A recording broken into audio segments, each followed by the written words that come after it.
우리 인사합시다. 옆 사람에게. 방주 여권 있나요?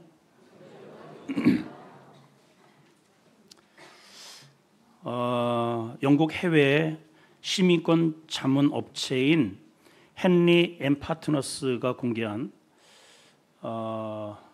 올해 우리 2024년 세계 우리 여권 순위를 보게 되면 작년에 2022년에는 전 세계에서 무려 우리나라의 그 여권 파워가 2등이었습니다. 놀라지도 않네. 내가 이럴 줄 알았어요. 이게 말이 돼요, 이게 진짜? 정말 가슴이 벅차요. 근데 이제 올해는 네덜란드, 스웨덴 등등 몇몇 나라들과 함께 공동 3위입니다. 우리나라의 여권을 가지면 무비자로 191개국을 마음대로 왔다 갔다 갈 수 있어요. 우리나라가 국위가, 국력이 그렇게 상승했다는 거죠. 브랜드가 높아졌다는 거죠. 자, 북한에서 탈북을 하신 분들이 우리나라의 여권을 받아들고 다 울어요. 그 한 토막을 한번 영상으로 한번 여러분들 한번 보시면서 오늘 제목이 여권이니까 한번 보시겠습니다. 아직 이제 눈물도 안 나는데 그날 무릎까지 꿇고 아버지 앞에서 뺨까지 맞고 했던 그 신분증, 그죠? 그 신분증 대한민국에 와서 떡하니 받았어요. 조금 올려주세요. 신분증 받은 날은 사실 별로 실감이 안 나더라고요. 맞아. 근데 여권 받은 날은 제가 이제 만나러 갑니다 프로그램에 나가서도 얘기를 했었는데 그 여권 맨 앞장에 뭐라고 써 있는지 여러분들은 아마 보지 않으셨을 것 같아. 그 앞장에 안 봤죠? 그 앞장에 뭐라고 써 있냐면요. 이 여권을 소지한 사람은 대한민국 국민으로서 이 사람이 어디에 나가든 통행에 불편이 없이 이 사람을 보호해주고 지켜줄 것을 관계당국에 부탁드린다고 써 있어요. 저는요 그거를 진짜 몇십 번을 읽었는지 우리는 몰라. 여권을 발급받았어요. 저희 중국 북경에 이거 통역해줄 일이 있어서 저희 갔다 왔었거든요. 저분들은 원체 핍박을 많이 당했으니까 서랍 안에 여권을 넣고 밤마다 여권을 둘이서 꺼내고 야 이봐라 이거 대한민국에서 우리를 보호해준다지 않니 막 울컥울컥 그래서 그걸 다 외운 거예요 저희는. 자 다음 단계로 대한민국 여권이 정말 힘이 어마어마한 게 높으신 분들을 쳐다보는 듯한 신분인 거예요. 저희는 북한 사람 입장에서도 중국에서 살아봤고 대한민국 여권을 가지고 대한민국 국민이 돼서 중국에서 가봤잖아요. 중국에. 근데 이게 하늘과 땅 차이인 거예요. 북한 사람일 때는 정말 개돼지라고 해도 할 말이 없었어. 근데 대한민국 여권을 딱 소지했을 때는 나는 진짜 인간이야. 존엄성을 가진 대한민국 국민이라는 게 너무 뿌듯해지고 또 중국 사람들한테 자랑스러웠지. 그리고 저희가 진짜 너무 당당하게 여권 가지고 북경에 이제 도착을 했어요. 도착해가지고 어디 여기 물어봐야 되는데 길을 모르니까 그 공안한테 우리 물어봤잖아. 물어보는데 나는 너 미친 줄 알았어. 야 왜 미쳐? 내가 당당한 대한민국 국민이잖아. 여권도 있잖아요. 그래서 중국말을 할 줄 아니까 그 여권을 딱 내보내면서 나는 대한민국 국민이다. 여기 왔는데 어디 갈지 여권을 보내주지 않아도 돼. 야 여권 내보내야지. 왜 이래 진짜. 그 얼마나 뿌듯하고 자랑스러운 건데 니네가 감히 내 몸에 털끝 하나 건드리기만 해봐라. 대한민국 영상은 바로 여기 다 있어. 니까지 것들이 이런 생각. 중국 공안 따위가 뭔데? 그런 생각이 막 들어가지고 그때 내가 막 여권 보이면서 내 한국 라이더 막 이러고 월시 한국 라이더 어디 가는 버스 타야 되는데 좀 버스였어 택시였어 그게 어디 있냐고 막 물어보니까 옛날엔요 공안이 저희를 눈 마주칠까봐 무서워서. 안 그랬어? 우리 그래. 한국원 때 연길역에 도착했는데 공안이랑 눈이 마주칠까봐 막 무서워서 사시나무 떨듯이 떨었어요. 잡혀갈까봐. 그리고 그 공안이 나를 쳐다보기 한 번 봤거든요. 보는데 막 뭔가 이렇게 사람 같지 않은 사람을 버는 듯이 이렇게 싹 훑어보는 느낌, 이런 안 입고 온 시선을 벌레거든. 그런 벌레. 느낌을 받았었거든요. 근데 북경에 가가지고 딱 내보내면서 길 물어볼 때 그 공안의 눈빛, 한글 라이드야. 그래 맞아. 한국 좋다고, 한국이 좋다고. 헌간징 이런. 헌간징은 뭐냐면요, 한국 정말 깨끗하다 이런 말이거든요. 나 봤는데 그 공안이 그렇게 나한테 막 얘기하는 거예요. 여권을 막 쳐다보면서. 그러면서 길 알려주더라고요. 그래서 막 머리 막 빳빳이 쳐들고 막 그 길로 향해서 이렇게 가. 김여정이 뭔데 걔가. 너도 같이 그리러 그래, 안 그런 것처럼 이래. 여기까지. 사실 언니가 처음에 공안한테 길 물어본다고 김여정이가 뭐야? 네, 우리는 이제 여기서 태어나서 당연한 걸로 여기지만 저렇게 국적도 없고 영권도 없는 그런 사람들이 얼마나 불안하고 공안에게 잡힐까 봐 벌벌 떨다가 우리나라에 와서 생명을 걸고 여권을 거머쥐었을 때 그 당당함. 여러분 이제 여권 가지고 계신 분은 그 표지 앞에 한번 읽어보세요. 이 여권을 가진 어느 나라든 이 분을 보호해주고 잘 안내해주고 지켜달라고 그러잖아요. 제가 왜 이 말씀을 이렇게 길게 저런 영상을 여러분들에게 보여드릴까요? 이 땅에서는 어떠한 나라의 여권을 가지냐에 따라 그 국력에 따라서 힘이 실리지만 영적인 세계는 어둠의 세력이 있잖아요. 그래서 하나님의 나라의 여권이 있고 없고의 차이는 이루 말할 수 없는 거예요. 여권이 없어 마귀가 지 마음대로 갔다가 그냥 부려먹는 거죠. 자, 오늘 그 얘기를 좀 하고 싶은 겁니다. 오늘 말씀의 1절을 보면 이렇게 돼 있어요. 여호와께서 노아에게 이르시되 너와 내 온 집은 방주로 들어가라. 방주 여권을 주신 거예요. 따라합시다. 나에게는 방주 여권이 있다. 이게 그냥 생긴 게 아닙니다. 자, 우선 이 방주라고 하는 의미를 좀 살펴보면 원어가 테바라는 원어를 썼습니다. 성경에 딱 2번 등장을 해요. 이 본문에 테바, 방주라는 단어가 나오고 출애굽기에 한번 나옵니다. 출애굽기에 무슨 방주가 있지? 출애굽기 방주? 없는데? 있어요. 당시 히브리 민족이 점점 번성하고 인구가 많아지고 막 순풍 산부인과가 막 그냥 번성할 때 이 파라오가 위기의식을 느껴요. 저러다가 히브리 민족이 우리나라를 먹어버리겠네. 그래서 정책을 바꾸죠. 마귀는요, 우리 교회가 부흥하는 것을 절대로 싫어합니다. 그러니까 저짓들을 하는 거예요. 그래서 영아 살인극을 벌이잖아요. 그래서 남자가 태어나면 죽여버리고 산파들에게, 여자가 태어나면 살려라. 그러니까 시대가 이게 참 기가 막힌 시대죠. 지금도 마찬가지입니다. 예수 믿는 사람들은 죽이고 안 믿는 나를 추종하는 사람은 살려라. 이게 마귀의 정책이에요. 점점 세상은 그렇게 가고 있어요. 그렇죠, 여러분? 교회를 없애려고 한단 말이에요. 자, 그랬을 때 한 집에서 사내 아이가 태어납니다. 그러면 죽여야 되잖아, 산파가. 근데 안 죽이고 그냥 거기서 기르는 거예요. 막 기르다가 이게 더 이상 아이의 울음소리는 커지고 막 처음에는 응애 하다가 나중에 이게 힘이 생기니까는 이렇게 될 거 아니에요. 이게 문 밖에 나가면 몰살 당하는 거예요. 몰살. 정책의 반역이니까. 그래서 더 이상 이제는 부모가 어떻게 이 아이를 키울 수가 없는 시기가 옵니다. 여러분들이 낳은 자녀라 할지라도 내 품의 자식이지 내가 어떻게 할 수 없는 경계선이 와요. 그럴 때 그 부모가 어떻게 했느냐? 갈상자를 만들어서 역청을 거기에다가 바르고 물이 안 들어오게 그렇게 해서 아이를 거기에 담고 물에 띄웁니다. 그냥 띄우는 게 아니고 이것은 하나님께 드립니다 이거예요. 하나님이 이 아이를 책임져 주세요. 그리고 기도했잖아요.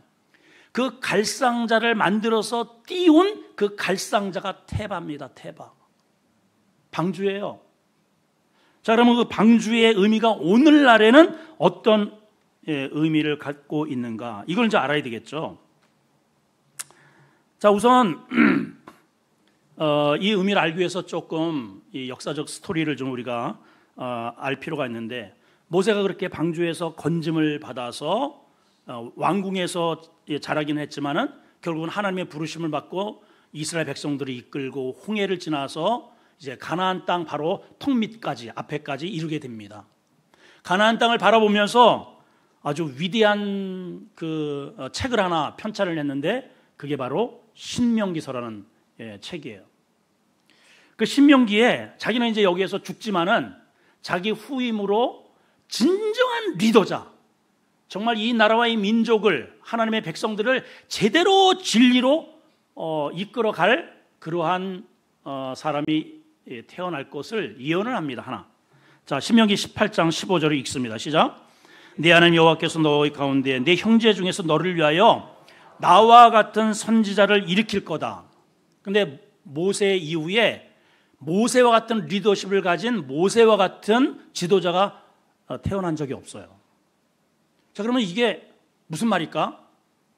그게 예수님이 이 땅에 태어나신 이후에 사도 요한이 이런 얘기를 합니다. 야, 요한복음 6장 14절. 자, 아까 모세가 한 말과 잘 비교를 해보세요. 시작. 그 사람들이 예수께서 행하신 그 표적을 보고 말하되, 자, 예수께서 행하시는 그 표적을 보면서 그 예수님에 대해서 이렇게 얘기를 한 거예요. 자, 그 뒤에 시작. 이는 참으로 세상에 오실 그 선지자라. 그 정관사가 붙어 있어요. 그 사람이라는 거예요. 자, 모세는 나와 같은 선지자가 뒤에 일어날 건데 요한은 그 사람이 이 사람이라고 이야기를 해요.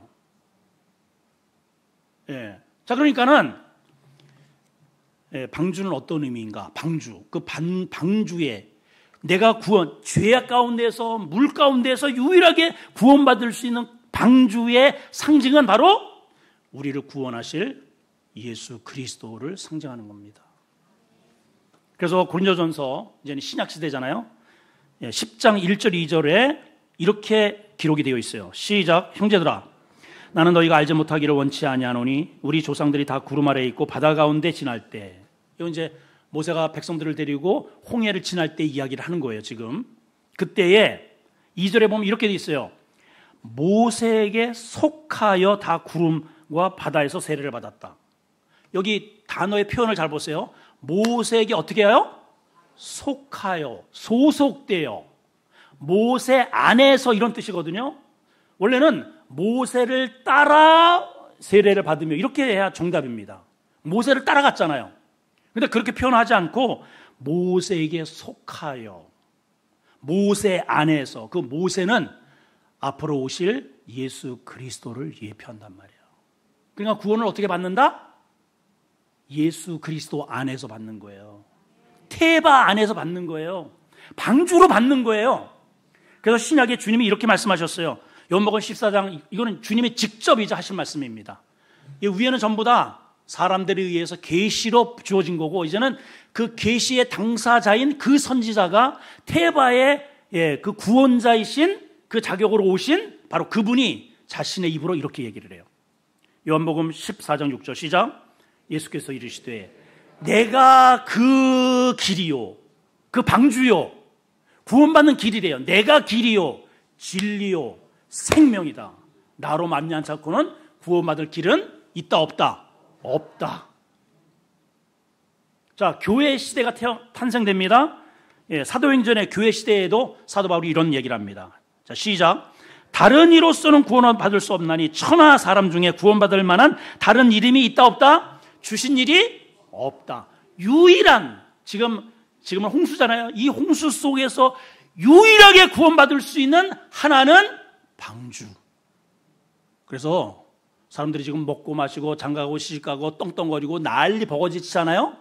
그게 성공이 아니고 방주 여건을 쥔 사람이 성공자라는 거예요. 그 얘기입니다, 여러분. 자, 그러면 이 방주에 누가 들어가는가? 자격 조건을 보겠습니다. 2절입니다. 시작. 너는 모든 정결한 짐승은 암수 7씩. 자, 이거 기억하세요. 정결한 짐승은 암수 몇? 7. 이게 완전수입니다. 근데 거기에 뭐라고 돼 있냐, 뒤에. 시작. 부정한 것은 암수 2씩 4개로 데리고 와라. 자, 우선은 방주를 노아가 120년 동안 짓죠. 평생을 거기다가 투자했어요. 그냥 평생을 방주 하나 남기기 위해서 투자를 했습니다. 사람들은 다 조롱합니다. 자, 애비 하나 잘못 만나가지고 자식들 다 망쳤네. 저 뭐 하는 짓이야, 저 도대체가. 예, 다들 그렇게 비난하고 조롱합니다. 어쨌거나 방주 하나를 얻기 위해서 엄청난 자신의 전생애를 거기다 투자해서 방주를 완성하게 됩니다. 자, 여러분 이제 사람들한테 얘기를 하겠죠. 여러분, 이 하나님이 물로 여기를 심판한다고 합니다. 빨리들 여기 방주에 들어오세요. 사실은 노아 8식구가 들어가서 살기에는 너무 커. 뭐 자기 한 식구 타겠다고 그 홍수를 면하겠다고 그렇게 120년 동안을 그렇게 할 이유는 없어요. 그렇죠, 여러분? 예. 그래서 거기 누구를 태우기를 원했느냐? 원래는 사람입니다. 근데 누구도 노아의 말을 귀담아 듣는 자가 없는 거예요. 다 농담이고 다 미쳤다 그러고 다 터부시해서 그 넓은 공간에 사람 대신 태운 게 누구냐면은 짐승이요. 쉽게 얘기하면 내가 타야 할 곳에 짐승이 대신 들어갔어요. 근데 그 짐승이 탄 그 짐승이 이제 이후에 우리가 살아가야 할 인간의 어떠한 영적인 두 기류를 예표를 합니다. 자, 그런데 거기에 정결한 짐승을 태웠다 그랬어요. 레위기서에 보면 11장에 보면 음식 규례가 나옵니다. 음식 규례. 그래서 먹어야 할 음식이 있고 먹지 말아야 할 음식이 있고 새, 물고기, 짐승 다 하나님이 구별해 주셨어요. 자, 그러면 여러분 한번 생각을 해보세요. 거기 먹어도 되는 것은 짐승과는 건 대체적으로 순한 거예요. 순한 거. 되새김질을 하고 쪽발이 갈려져 있는 거. 먹어도 좋다는 거예요. 근데 되새김질을 하지 않고 쪽발이 되지 않는 건 거의 사나워. 자, 한번 그림 보실까요? 그림. 이거는 이제 물고기라구나, 물고기. 자, 앞에는 상어. 요거는 악어. 요거는 피라냐 같아요, 피라냐. 자, 요거는 사자. 요거는 저 보기만 해도. 요거는 늑대. 자, 여러분 한번 이미지를 한번 생각을 해보세요. 저 먹지 말래요. 그러니까 음식에 대한 단순히 먹지 말라고 하는 음식에 이거를 이야기하는 게 아니고 부정하다는 거예요. 하나님의 공동체에 저런 것들은 끌어들일 수 없다는 뜻입니다. 자, 왜 그런가? 일단은요, 첫째는 포악해요. 성격이 포악해. 늑대 한번 건드리면 벌써 딱 이러잖아요. 하나님의 나라에 부적합하다는 거예요. 이 방주에 못 들어온다는 거예요. 그런 뜻이에요. 그러니까 여러분 괜히 이빨 함부로 어정대지 마요. 너 툭하면 벌써 입꼬리 해가지고 뭐라고? 그거 좋은 거 아니에요. 물고기 같은 경우에는 비닐이 있고 지느러미가 있는 걸 먹으래요. 정하다는 거예요. 비닐은 영적인 갑옷을 뜻합니다.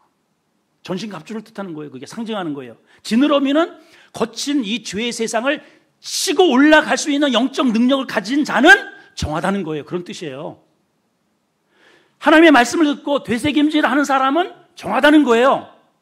그다음에 말씀을 토해버리는 사람은 말씀을 들어도 씩씩 들이받고 포악 이렇게 막 뜯어버리고 이거는 하나님의 나라에 부적합하다는 거예요. 자, 그런데 왜? 자, 지금 심판을 하잖아요. 지금 너무 사회가 혼란하고 더럽고 포악하고 막 살인이 막 난무하고 그래서 하나님이 물청소하시겠다는 건데 그러면 이참에 정결한 짐승만 되어서 새로운 세상을 만들 일이지 왜 부정한 저러한 것들을 두 쌍씩 방주에 태우게 했을까요? Do you understand what I mean? 뭔 의미인지 이해가 되세요? 이해 안 되죠? 이해가 안 돼. 아니 지금 심판하는데 왜 부정한 짐승을 왜 태워? 이거는 있으면 안 되죠. 자, 지금부터 이제 제 설명을 정말 잘 들으셔야 됩니다. 지금까지 좋은 거는 이제 제가 봐드렸는데 지금부터는 졸면 안 돼. 이거 잘 들으셔야 됩니다. 자, 요거를 알기 위해서 먼저 하나님과 백성들과의 맺은 언약을 먼저 한번 우리가 이해할 필요가 있습니다. 창세기 6장 18절입니다. 자, 보세요. 시작.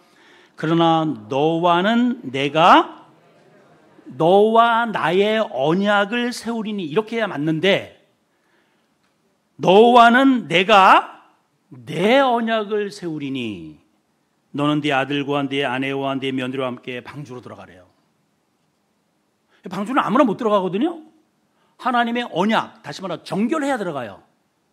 그래서 정결한 짐승은 7쌍에 들어가는 거예요. 그런데 부정한 짐승은 왜 들여보낼까? 여기에 언약 관계가 있어요. 왜냐? 여기 하나님이 너와 나, 예를 들어서 나라와 나라 간의 어떠한 이 언약을 체결할 때에는 우리가 당신들을 뭐를 줄 테니 당신은 우리에게 이거를 줘라. 항상 쌍방 간에 협의를 합니다. 그래서 사인을 하는 거예요. 그렇죠? 우리나라가 예를 들어서 어느 나라에, 못 사는 나라에 우리가 비행기를 줄 테니 당신들은 거기 지화전을 내라. 대신 우리가 비행기를 일방적으로 줄 테니 너네는 받기만 해라. 이런 거 없어. 있어요, 없어요? 없어요, 여러분. 이런 거 없어요. 다 뭔가를 이 계약을 체결할 때는 내가 당신한테 이렇게 당신은 나한테 이렇게 해라. 근데 저 아까도 얘기했지만은 호랑이나 이 늑대 같은 이 하이에나나 이런 놈들은 언약을 좋아 해가지고 언약을 체결했다가 성질나면 다 찢어버려요. 늑대는 어떻게 이렇게 먹이 까불려가지고 꼬랑지 막 이렇게 흔들다가 이게 기분이 아프면 금방 내가 언제 그랬어 해가지고 언약을 확 찢어버려요. 이 사람을 믿을 수가 없는 거예요. 부정해요. 좋을 때는 잠깐이지만은 금방 이빨을 드러내. 예. 그래서 목사가 목사 같지가 않고 장로가 장로 같지 않고 저게 무슨 권사야 이렇단 말이죠. 그래 믿을 수가 없어요. 그래서 하나님이 이들을 구원하기는 해야 되겠고, 그래서 하나님이 하나님과 약속을 하신 거예요. 이해가 되세요 지금? 하나님이 하나님과 언약을 맺어서 너희가 내 명령에, 내 말씀에 따라서 순종하면 내가 너희를 건져주고 구원해주고 살려주고 생명을 줄게. 하나님이 하나님과 약속을 하신 거예요. 자, 그래서 이 이제 메시지가 어디에서 꽃을 피우냐 하면, 왜 부정한 짐승을 태웠고 정결한 짐승을 왜 거기 함께 태웠는지 이 다음 장, 7장이잖아요. 8장에 이렇게 표현이 되어 있습니다. 8장에서는 이제 홍수가 다 끝나고 방주에서 나왔어요. 그리고 새로운 세상이 열렸습니다. 그때 예배를 드려요. 하나님 앞에. 예배를 어떻게 드렸는지 한번 보세요. 자, 이렇게 드렸어요. 8장 20절 시작. 노아가 여호와께 제단을 쌓고 예배 드렸다는 거예요. 예배. 제단을 쌓았는데 어떻게 드렸느냐? 모든 정결한 짐승과 모든 정결한 새 중에서 제물을 취하여 번제로 예배 드렸다는 거예요. 자, 정결한 짐승과 정결한 새는 죄가 없어요. 무슨 죄를 졌어요? 말 잘 들어요. 순종적이야. 예, 찌지배배 이렇게 노래 잘하고, 예? 소가 그냥 평생 주인을 위해서 일을 하잖아요. 근데 거기 부정한 짐승은 맨날 그 방주에서 소리 꾀락꾀락 찌르고 밥 줘! 다 뒤받을 거야! 그러면 여러분 봐봐요. 이제 끄집어냈어요. 누가 죽어야 돼? 누가 죽어야 돼? 자, 집중! 누가 죽어야 돼요? 부정한 게 죽어야죠, 여러분.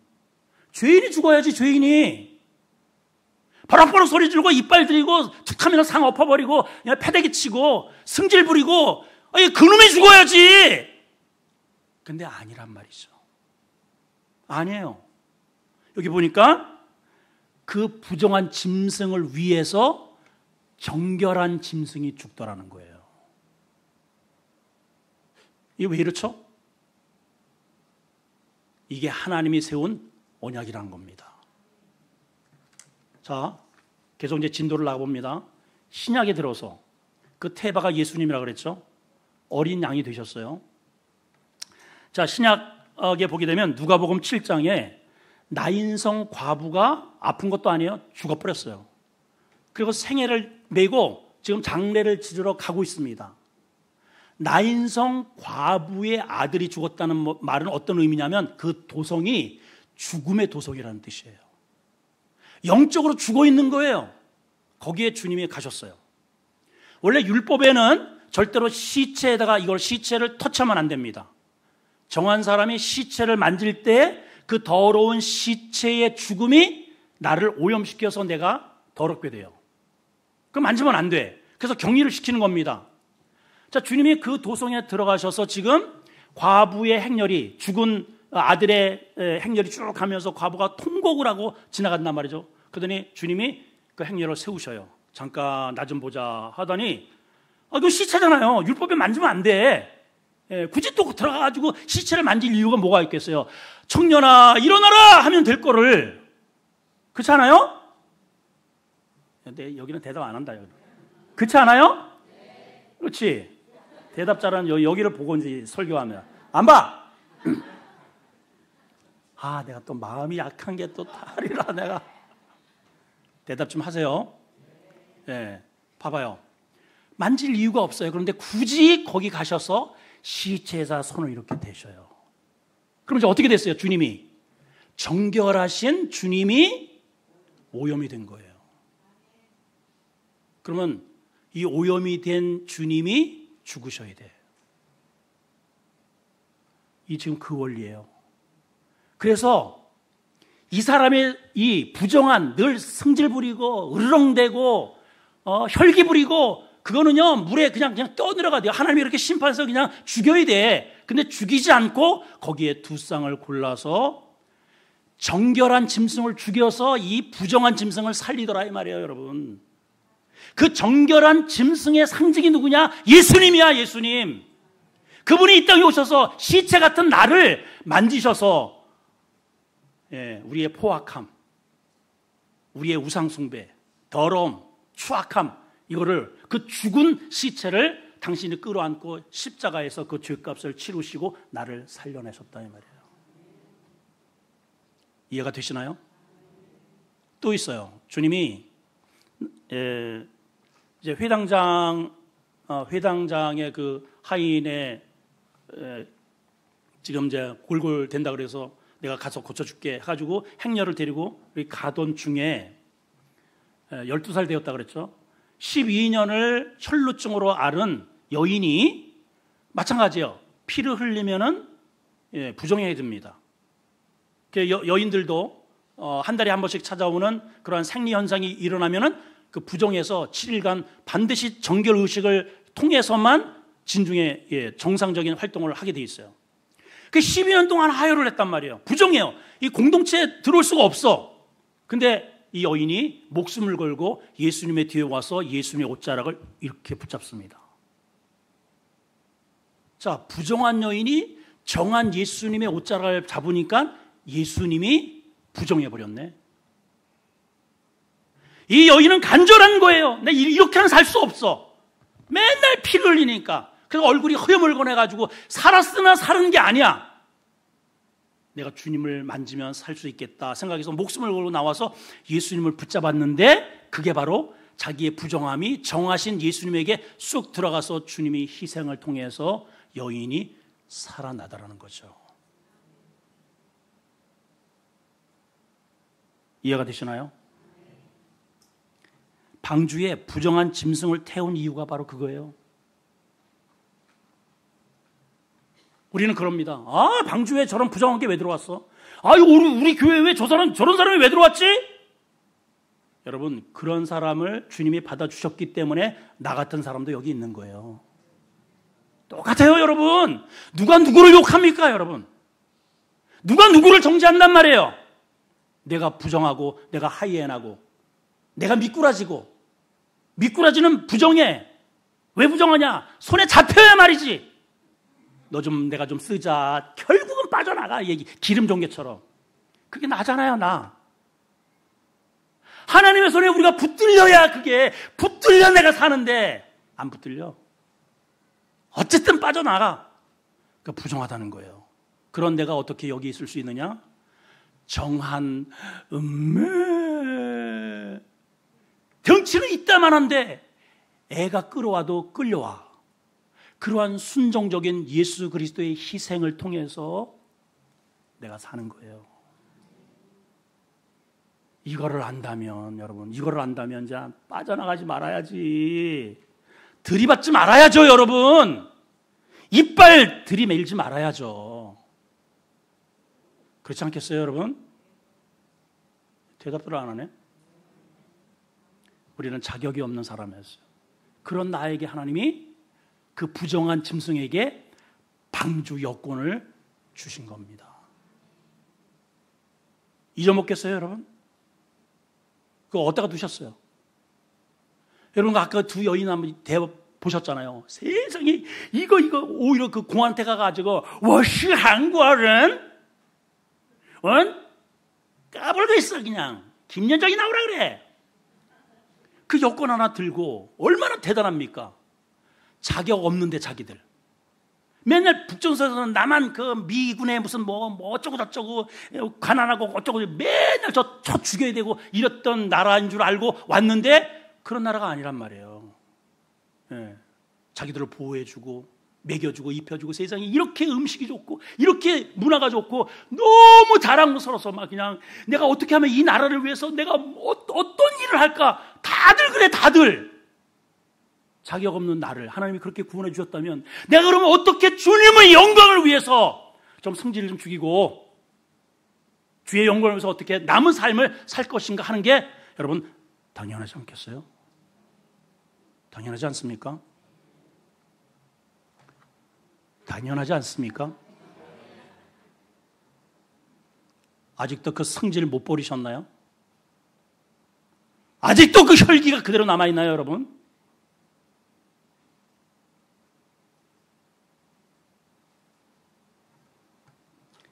자, 마지막 세 번째입니다. 따라합시다. 지금부터 7일이다.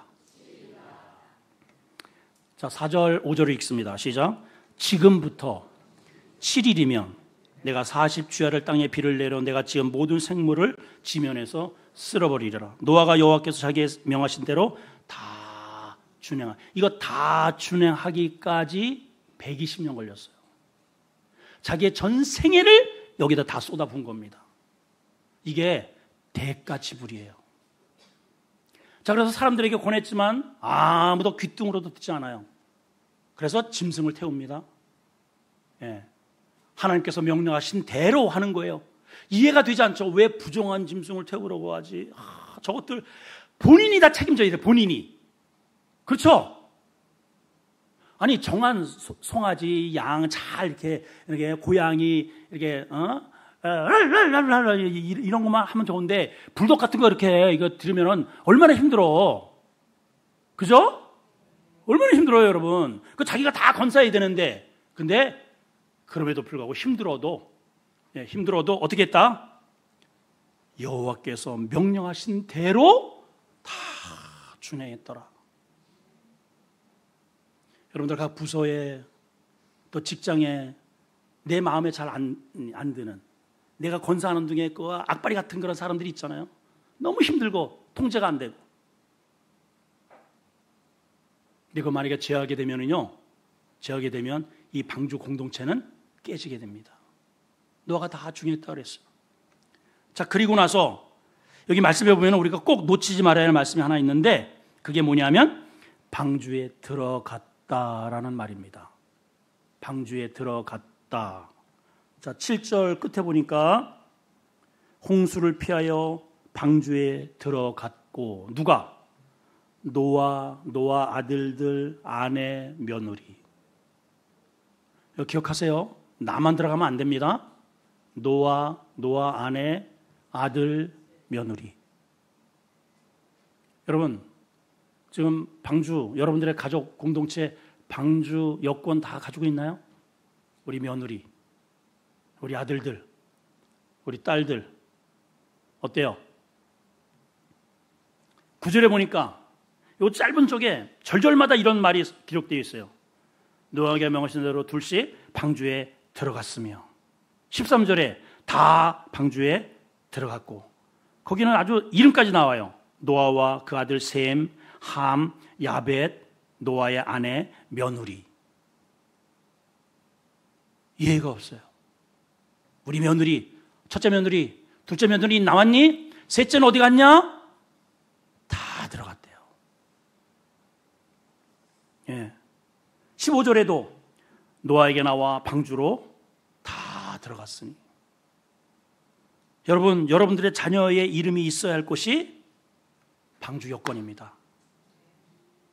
이거는 첫째 것, 이거는 둘째 것. 여러분 여행사 이렇게 아니면 외국에 갈 때 보면 이름 부르잖아요. 오진홍, 손영모, 정진원, 공재욱. 대답 안 해요. 그래서 여권을 준단 말이에요. 이렇게 여권.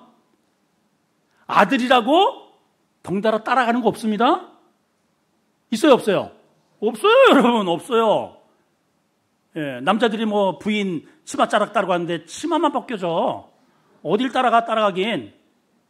내 여권이 있어야 돼. 내 여권. 내 여권. 자, 그리고 나서 중요한 것은 이겁니다. 노아가 문을 닫은 게 아니고 하나님이 문을 닫았대요.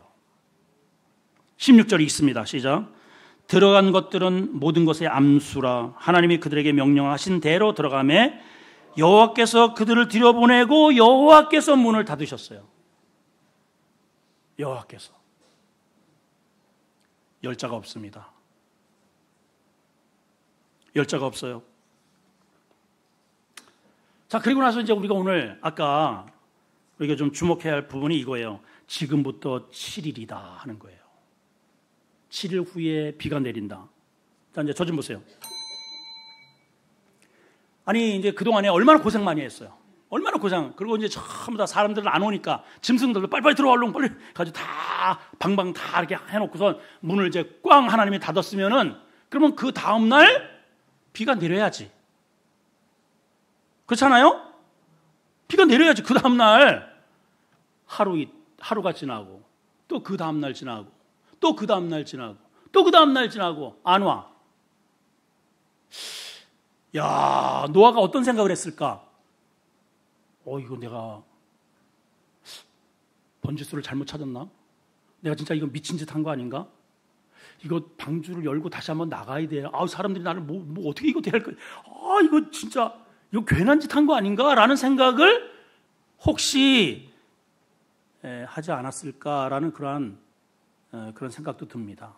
자, 그러면 그거는 했는지 안 했는지는 이제 우리 나중에 가면은 우리 노아 할아버지한테 이제 물어보면 될 거리고, 뭐 우리가 판단할 일이 아닙니다. 문제는 왜 하나님이 그러면은 그 7일이라는 말미를 왜 두고 그때 비를 내리셨을까라는 거예요.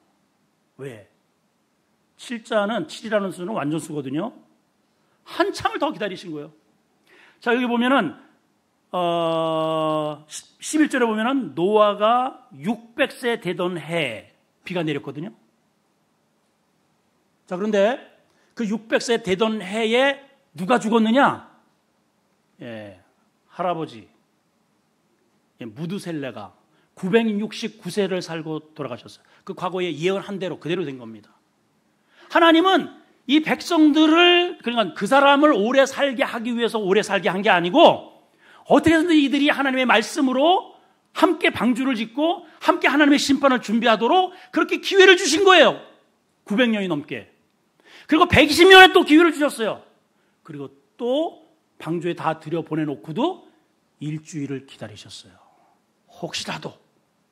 혹시라도 백성 중에서 회개하고 그 산으로 올라가서 노아! 내가 잘못했어. 내가 진작 들어갈 거 문 좀 열어줘! 만약에 문을 두드렸다면 저는 분명히 하나님이 열으셨어라고 저는 생각을 합니다. 한 사람이라도 돌아오기를 바라는 아버지의 마음이 여기에 담겨 있어요. 그 지금부터 7일이다. 그러면 그것이 우리에게 어떤 의미 있느냐? 내가 이 세상에 살고 있는 남은 나의 기간이 7일이에요. 7일. 7일은 길기도 하지만은 순간 지나갈 수 있는 기간입니다. 젊으면 금방 지나가요. 여러분들이 이 세월이 금방 지나요. 저도 우리 교회에 엊그저께 온 것 같은데 돌아보면 벌써 17년이 지나갔어요. 7년이 지나갔어요. 17년이. 그게 7일이란 말이에요. 그 후에는 뭐가 있다? 하나님 앞에 서게 된다는 거예요. 자, 이제 말씀을 한번 확인해 봅니다. 11절 시작. 노아가 600세 되던 해에 둘째 달 곧 그 달 11의 날이라. 그날에 그 큰 기쁨의 샘이 터지고 하늘의 창문이 열려 크게 40주야를 비가 땅에 쏟아졌다. 사람들은 야, 저 미친 짓 하고 있다. 저 봐라. 뭔 비가, 그 7이라는 것도 그런 의미입니다. 오긴 뭐가 와, 오긴 뭐가. 내 말이 맞지? 불신앙은 그렇게 얘기를 하고 있는 거예요. 노아의 입장에서는 그렇게 해서 준비해서 산에서 준비를 하고 있으니까 바로 하나님이 비를 내리겠다고 하면 바로 그날, 아니 그 다음 날이 될 수도 있고 그 전날이 될 수도 있잖아요. 그죠? 근데 하나님이 예견한 바로 그날, 그 D-Day에 정확하게 하나님의 심판이 쿵쾅대면서 비가 쏟아집니다. 하나님의 약속은 아까 뭐라 그랬어요? 내가 나와 약속한다 그랬잖아요. 약속은 이리 같은 우리가, 승냥이 같은 우리가 안 지키지 하나님은 정확하게 지키셔요. 그래서 모든 지상에 있는 것들을 다 쓸어버립니다. 17절 시작. 홍수가 땅에 40일 동안 계속된지라 물이 많아지니 드디어 산꼭대기에 있었던 방주가 떠올랐다. 여러분 봐봐요. 물이 이제 지면을 다 덮었습니다. 지면을 다 덮으니까는 방주가 떠올라요. 그때부터 노아는 물놀이 하는 거예요. 근데 방주만 뜬 게 아니고 주변에는 뭐가 떠올랐을까요? 방주에 타지 않은 시체들이 떠올랐겠죠.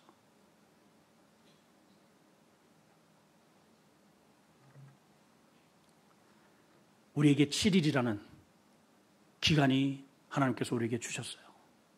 지금부터 7일이다. 오늘 이 말씀을 통해서 내가 우리 대한민국 여권의 그런 파워가 그만큼 대단하듯 우리 하나님 방주의 여권을 우리가 가지고 있다는 것이 얼마나 감사한 것인가. 우리 유럽에 가면은요, 우리 대한민국의 여권이 대단하니까 여권 막 도둑놈들이 여권만 뺏어가. 여권만 많이 잊어버리고 와요. 다시 발행을 해주긴 하지만은 여권 잃어버리면 옴짝달싹 못합니다. 못 옵니다, 여러분. 마귀가 우리한테 노리는 게 뭐냐? 돈 노리잖아요, 여러분들한테. 뭘 노리느냐? 여러분들이 가지고 있는 구원의 여권을 뺏으려고 하는 거예요. 내가 돈 줄 테니 그 여권 내놔. 내가 너 건강 내가 하게 해줄 테니 너 그 여권만 나한테 줘. 여러분 다른 거 다 잃어버려도 여러분들에게 주어지는 방주 여권은 꼭 쥐고 계셔야 돼요.